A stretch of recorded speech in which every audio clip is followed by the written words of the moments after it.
22 years in homicide taught me that a room always changes right before violence. The air tightens. People stop chewing. Someone looks away too fast. That was how I knew. 3 seconds before my son-in-law moved, that my daughter's birthday dinner was about to become evidence. I was 58 years old, retired Charlotte police, and I had seen men do unforgivable things under flickering apartment lights and behind locked motel doors. But nothing had ever made my hands shake like watching Tyler Vance reach across a white tablecloth, grab Megan by the hair at the base of her neck, and jerk her toward him while his mother smiled over her wine glass. Megan did not scream. She folded inward, quiet and practiced, like pain had rules and she already knew them. Marlene leaned back and said, "Good. Maybe now she'll remember her place." Every father in me wanted to break his jaw. Every detective in me knew that would save him, so I stayed seated, reached for my phone, and recorded the mistake Tyler didn't know he had made. The second mistake was assuming Megan had nothing hidden yet. Megan was 30, but when she looked at me across tables, I still saw the little girl who used to fall asleep on my chest during Braves games and wake up mad because I had moved. She had Elaine's eyes, dark and direct when she felt safe, and my stubborn streak buried under a softness people mistook for weakness. She worked as an ultrasound technician at a women's clinic in South Park, the kind of job that required gentle hands, steady nerves, and smiling for strangers carrying fear in their bodies. Tyler Vance had married her 5 years earlier at a vineyard outside Concord. He was 35, operations manager at Blue Line Medical Logistics. Clean haircut, pressed shirts, handshake too firm, smile too rehearsed. He called me sir in public and corrected Megan in private, with the calm tone of a man who wanted witnesses to think he was reasonable. His mother, Marlene Vance, was 64 and ran Little Lantern's learning home out of her brick house in Ballantyne. 16 children, tiny cubbies, painted handprints on the walls, Bible verses framed beside licensing certificates. Parents called her warm. I called her practiced. She had been inside Megan and Tyler's marriage since the honeymoon, giving advice that sounded like concern and landed like a leash. After Elaine died, Megan started coming over on weekends to help me sort boxes, label photographs, and decide which pieces of my wife's life I was strong enough to touch. Tyler hated that. He never said he hated it. Men like Tyler rarely say the honest thing first. They dress it up as worry, respect, boundaries. But by that birthday dinner, I understood something too late. My daughter had not been visiting her father.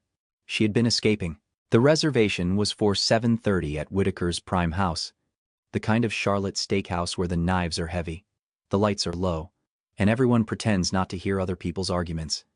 I had booked the table 2 weeks earlier because Megan liked their crab cakes and because Elaine used to say birthdays deserved real napkins, not paper ones. Megan wore a green dress I had never seen before. She looked pretty, but tired around the eyes. Tyler noticed the dress only long enough to ask whether she had bought it while playing house at my place again. He smiled when he said it, which made it worse. Marlene gave a small laugh into her wine and told Megan that married women needed to stop running back to their fathers every time life felt heavy. I watched Megan's fingers tighten around her water glass, her shoulders pulled inward, her chin dipped the way it had when she was 6 and trying not to cry in front of strangers. Tyler leaned closer, voice low, asking why she had spent Saturdays sorting through Elaine's boxes instead of taking care of home. No one was shouting yet. That was what made it dangerous. Quiet men like Tyler do not lose control all at once.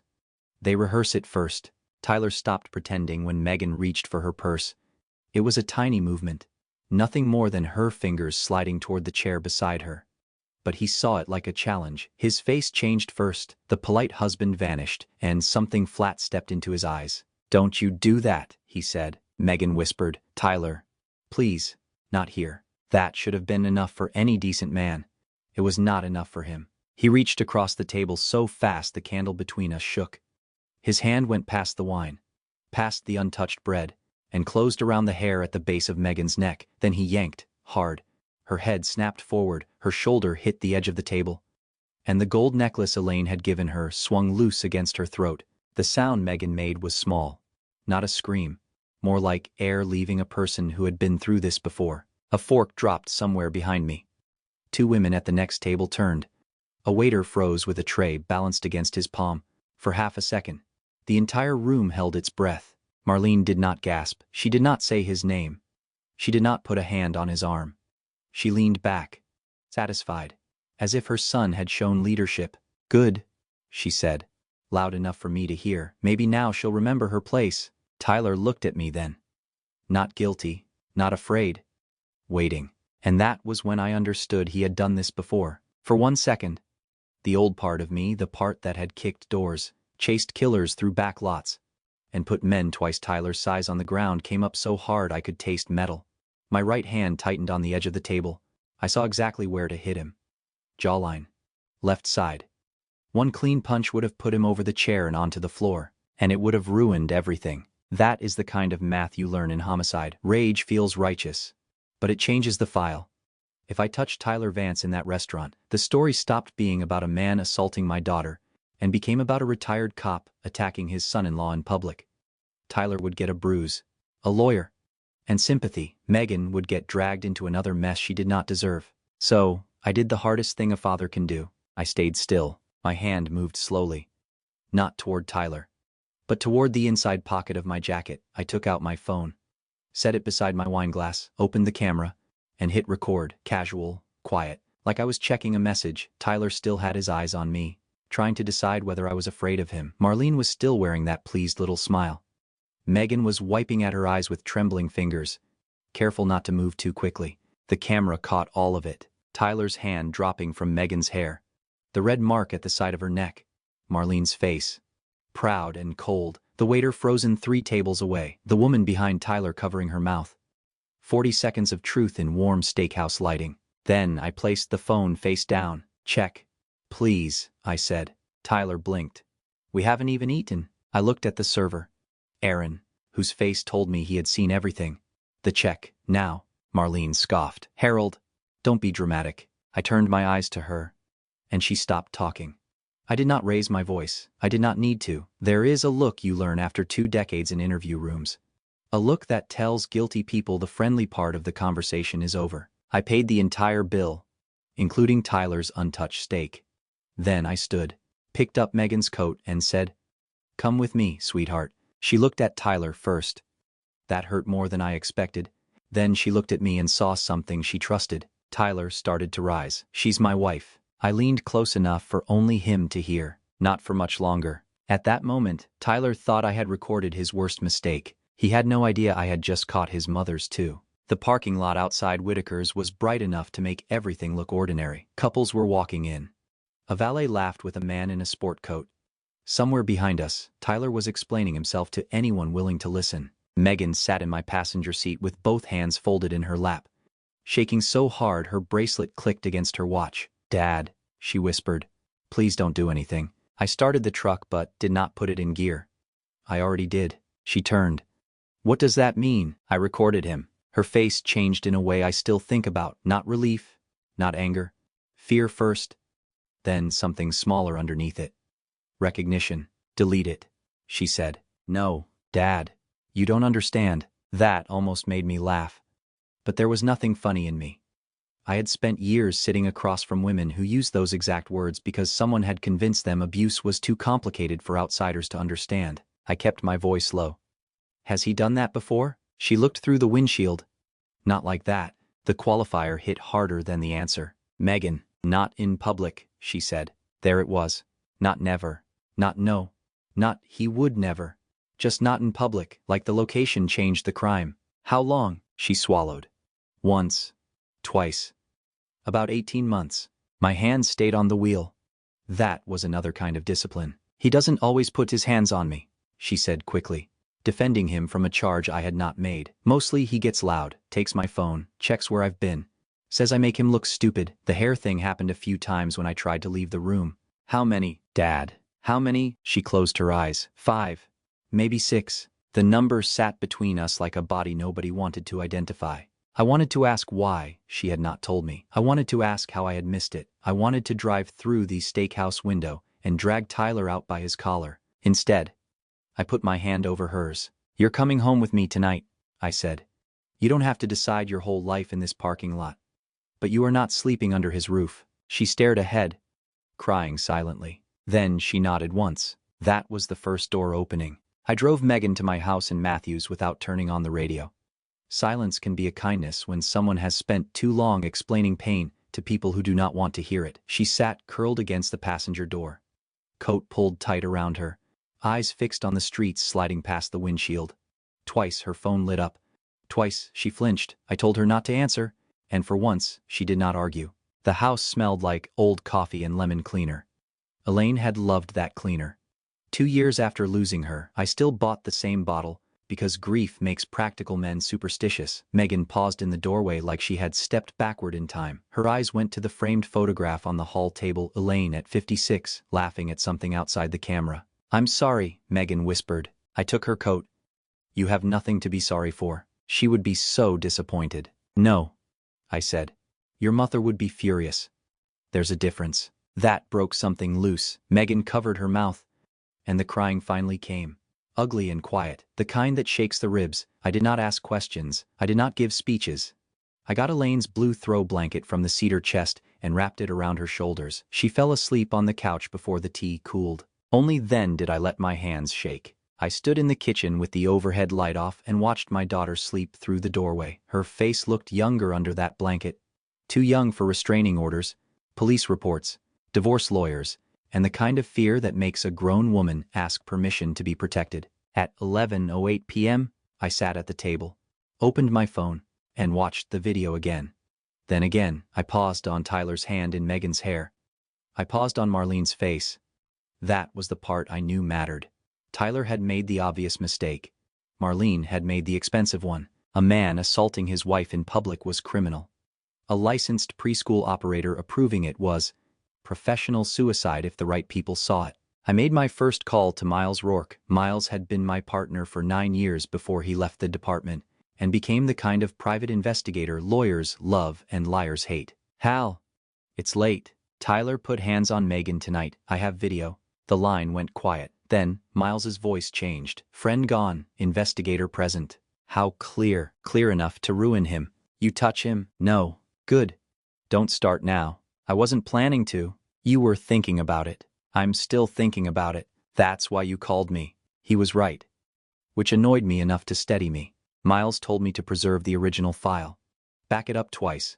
Write down the time, location, witnesses, server description, everything while it was fresh. He told me not to contact Tyler, not to answer Tyler, not to let Megan delete anything out of panic. My second call was to Dana Whitcomb's emergency line. Dana had handled family law for half the city's worst divorces and had once helped me get testimony admitted in a domestic homicide case. She picked up, sounding awake. "Mercer, I need you at 8 tomorrow. My daughter. Domestic assault. Public setting. Video evidence. Mother-in-law encouraging it on camera." A pause. "Restaurant. Whitaker's Prime House. They have security cameras. Bring the phone. Bring your daughter if she can stand it. Do not send the video to anyone until I see it." "Understood." "And Hal." "Yeah. Do not be a father tonight. Be a witness." After we hung up, I opened a notebook I had not used since my last case and wrote the first line at the top of a clean page, "Tyler Vance assault on Megan Mercer." Then I started building. Dana Whitcomb's office sat on the 8th floor near Trade and Tryon, where quiet money goes when it wants loud problems handled discreetly. I arrived Sunday morning with my phone, my notebook, and Megan beside me in Elaine's blue sweater. Dana opened the conference room door herself. She was 52. Silver hair cut sharp at the jaw. No jewelry, except an old watch. She hugged Megan first, just long enough to remind her she was a person before she became a case. Then she looked at me. "Show me." I placed the phone on the table and played the video. Dana watched without speaking. When Tyler grabbed Megan's hair, her mouth tightened. When Marlene leaned back and said, "Good. Maybe now she'll remember her place," Dana stopped the video, rewound 10 seconds, and watched that part again. Then she sat back. "Hal," she said, "your son-in-law gave us a crime. His mother gave us leverage." Megan looked confused. "Leverage? Tyler touching you in that restaurant supports an emergency protective order and a criminal complaint," Dana said.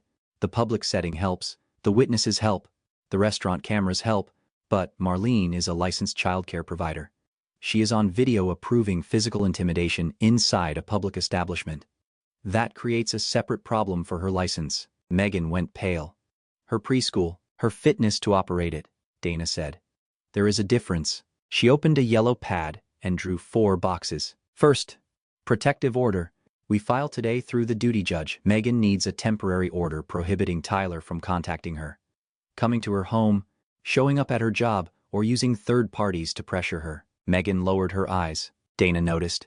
Has Marlene done that before? She calls it helping us communicate, Megan said. Dana wrote it down. Second, police report. Charlotte Mecklenburg has jurisdiction. Hal files as the witness who recorded it. Megan can give a statement when she is ready, but we do not make her carry the case on day 1. I felt Megan exhale. Third, employment notice. Tyler works for Blue Line Medical Logistics. They handle medical transport, client trust, and supervised drivers. Their conduct policy likely covers criminal behavior and off-duty actions that damage the company. We do not threaten them. We notify legal counsel that an employee in management has been reported for assault and video evidence exists, Megan whispered. That sounds like revenge. Dana looked at her gently. No. Revenge is lying to hurt someone. Accountability is telling the truth to people who have a right to know. That landed. Fourth, Dana said, tapping the final box. Little Lantern's Learning Home, North Carolina Division of Child Development and Early Education, receives a complaint with the video. They decide what to do.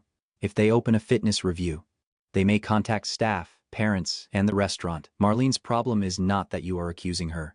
Her problem is that she said the sentence herself. For the first time since the steakhouse. Megan looked angry instead of afraid. What do I do? She asked. Stay away from him. Preserve every text, voicemail, photo, email, bank record, and location message. Do not answer Tyler or Marlene. Do not negotiate. Do not explain. You are done explaining. Megan nodded once. Dana looked at me. And you? I know, I said. No. Hal, I need to hear it. I do not contact Tyler. I do not threaten him. I do not visit his job. I do not drive past his mother's house. Good, Dana said. The cleanest cases are won by the person who can stand being angry without making a mess. On the ride home, Megan stared out the window with the paperwork in her lap. Halfway to Matthew's, she said. Dad, what if he says I ruined his life? I kept both hands on the wheel. Then he'll be wrong, I said. He ruined it at dinner. We just kept the receipt. At noon, I walked into the Charlotte Mecklenburg Police Department with my notebook, my phone, and years of knowing how reports disappear when people get emotional instead of precise. Officer Renee Collins took me into an interview room that smelled like printer toner and coffee. I gave her the date, time, restaurant, table location, server description, and every witness I remembered. Then, I played the video. She watched Tyler's hand close in Megan's hair. She watched Marlene smile. That's clear, Collins said quietly. Clear enough to open the case properly. I did not mention my badge history until she asked. I did not ask for favors.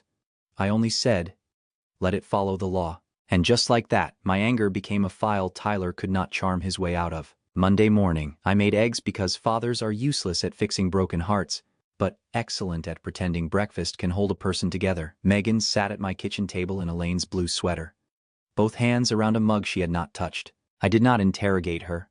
I knew better. People tell the truth differently when they are allowed to breathe first. When did it start? I asked. She stared at the steam rising from her coffee. I don't know. That's the worst part. It didn't feel like a start. Then, she talked for nearly 2 hours. Tyler checking her phone because married people shouldn't have secrets. Tyler showing up outside her clinic at lunch because he missed her. Then asking why she had eaten with 2 nurses instead of alone. Tyler taking her keys during arguments. Tyler standing in doorways. Tyler lowering his voice until every sentence sounded calm enough to deny later. Finally, Megan unlocked her phone and opened a hidden album. The title was Work Receipts. Inside were screenshots, photos, dates, notes she had typed at 1:00 a.m. while Tyler slept beside her. Apology texts that were not apologies. I love you, but you make me act crazy. You know I only grab you when you walk away. Don't tell your father everything. He already thinks he's better than me. There were 3 photographs of bruises. 1 on her upper arm, 1 near her wrist, 1 at the edge of her scalp where hair had been pulled hard enough to leave broken skin. I felt something inside me go silent. Why did you save these? I asked. Her eyes filled. But she did not look away, because sometimes he'd tell me it didn't happen that way.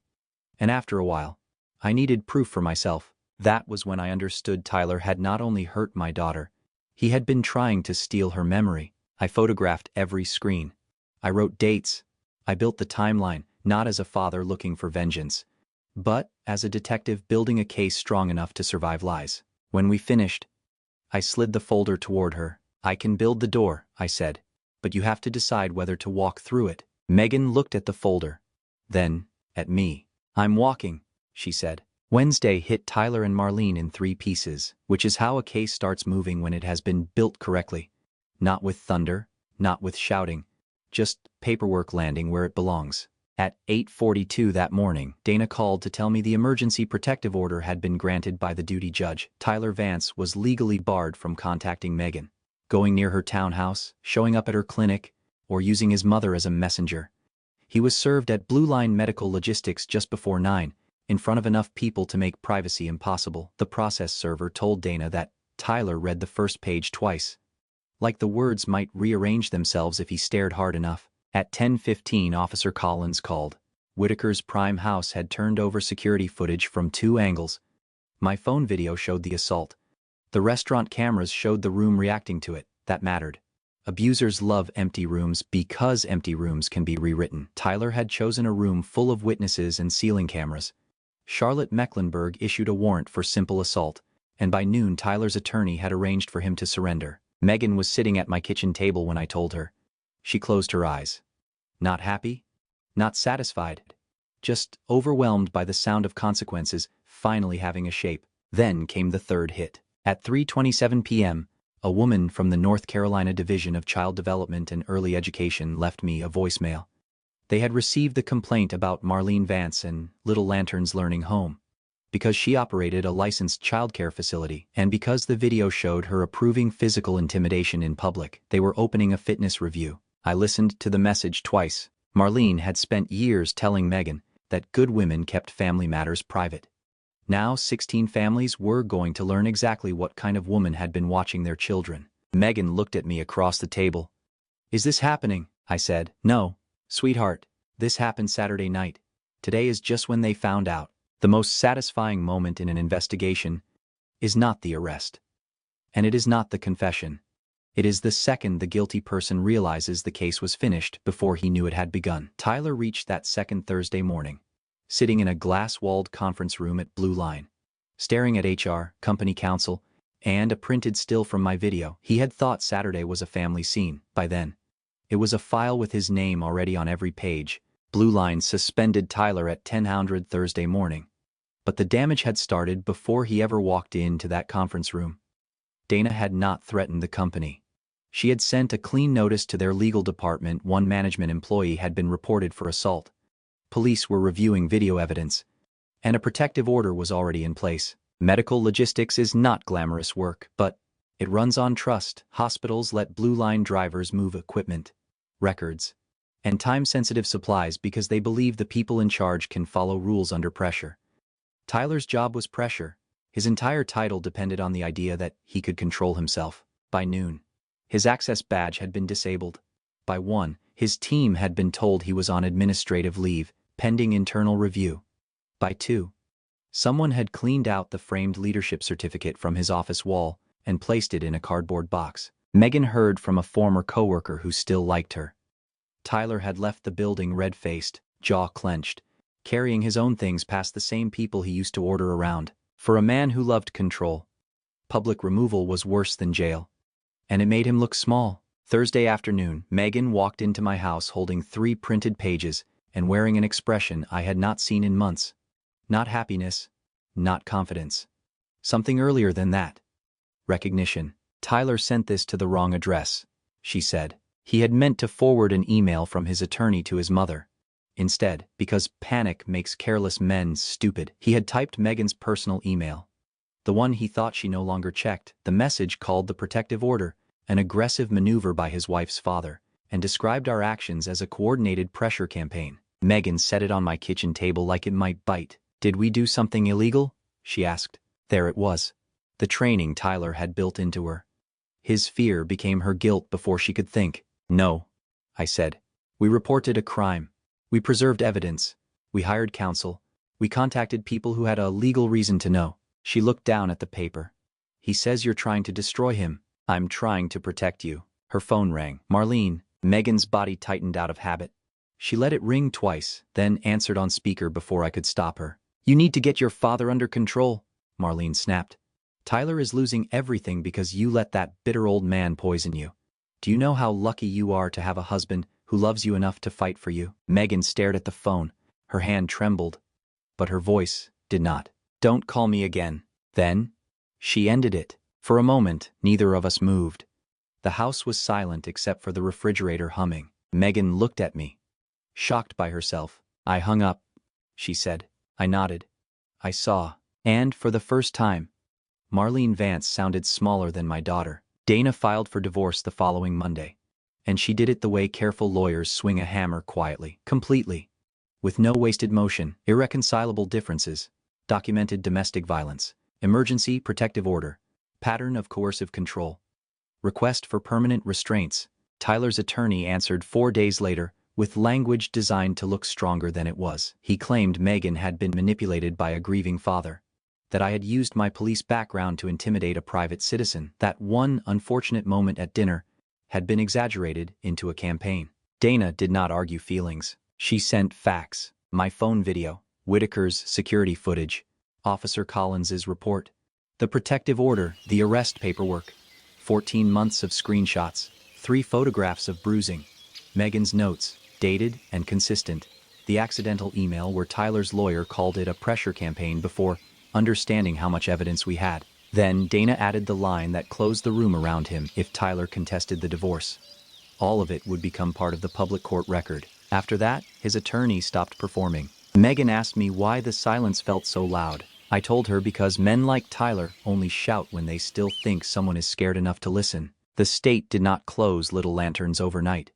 Real life rarely moves that cleanly. What it did instead was worse for Marlene because it moved publicly. 2 investigators from the North Carolina Division of Child Development and Early Education came to her house on a Tuesday morning. They reviewed licensing files, staff records, incident logs, emergency contacts, the usual paper skeleton every childcare business keeps. Then they asked about the video. Marlene, according to Dana's contact, tried to call it a family misunderstanding. That phrase died the moment they played the restaurant footage, and her own voice came through the speaker. Good. Maybe now she'll remember her place. You cannot smile at a woman being hurt, then ask the state to trust your judgment with 16 children. By Friday, letters went out to every family enrolled at Little Lanterns. The language was careful, official, dry as courthouse carpet. It said the facility was under a fitness review following a complaint involving the owner's observed conduct in a public setting. It told parents they had the right to request information. One mother did. Her 4-year-old had been at Little Lanterns for 9 months. After speaking with the investigator, she posted in the Ballantine Parents group, she did not exaggerate. She did not have to. By Sunday night, 10 families had withdrawn their children. Marlene called Megan 6 times. Megan did not answer. On the 7th call, Marlene left a voicemail so long it filled the inbox. She blamed me, Dana, the police, modern women, and Megan's grief over Elaine. She said Tyler was being persecuted. She said families were supposed to protect their own. The one thing she never said was sorry. Megan listened once, deleted it, and set the phone down. She sounds scared, she said. No. I told her. She sounds exposed. By the time Tyler agreed to settle, 23 days had passed since the birthday dinner. Though Megan said it felt like a year. Dana called on a gray Monday morning while I was rinsing coffee grounds from the pot. He signed. She said. I stood still. All of it. All of it.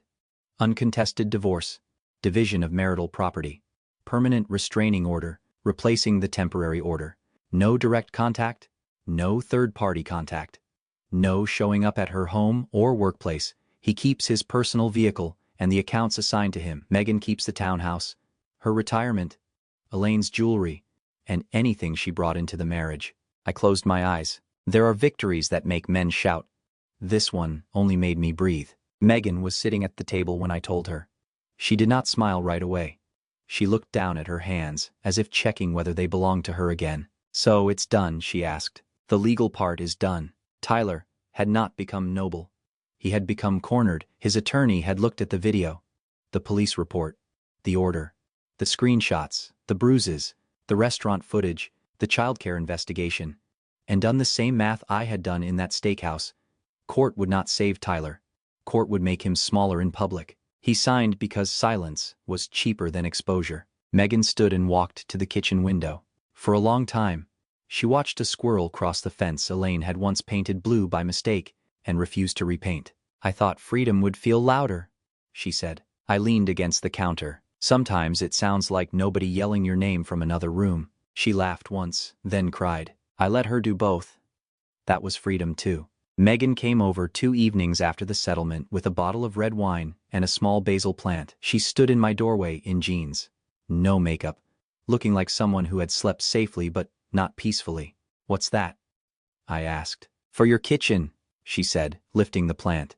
"It needs something alive." I almost told her Elaine used to say the same thing, but my throat closed before the sentence came out, so I stepped aside and let her in. She put the basil on the windowsill above the sink, where October light came in gold. For a minute, we both stared at it like it had done something brave. "Is it really over?" she asked. "The divorce is signed.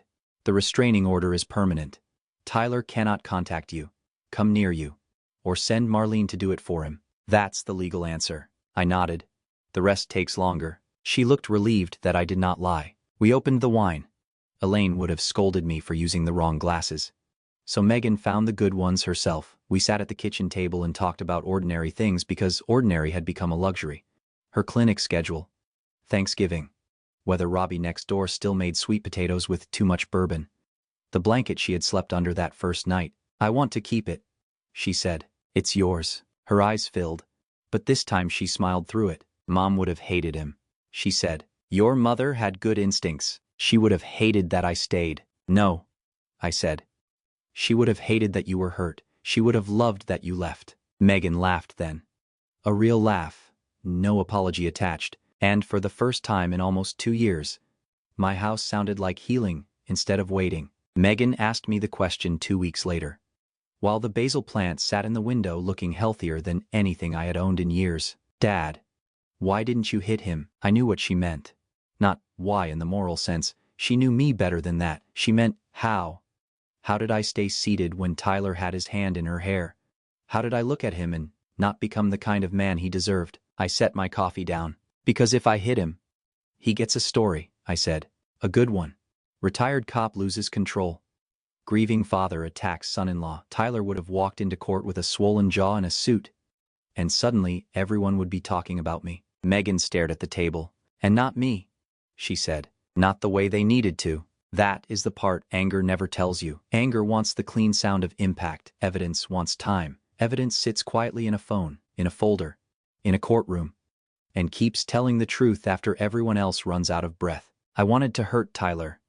I will not pretend otherwise, but hurting him for 45 seconds would have cost you the cleanest way out. She looked at the basil plant. "So, the phone did more damage." I nodded. "My fist could have broken his face," I said. "The phone broke his version of the story. And in the end, that mattered more." By the end of October, Tyler Vance was unemployed, staying in Marlene's spare bedroom, and telling anyone who would listen that I had ruined him. Maybe that was easier than admitting the truth. He had built his life on control, and one clear video had taken it apart. Little Lanterns still had its license, but only 6 children remained enrolled, and the state review was not closed. Marlene's warm reputation had thinned into whispers in grocery aisles and parent groups. Dana mailed Megan's finalized decree on a Friday. I placed it in my filing cabinet beside her birth certificate, her college diploma, and Elaine's last letter. Then I went to the kitchen and watered the basil. Elaine used to say I could not keep anything alive. Turns out, I just needed something worth protecting.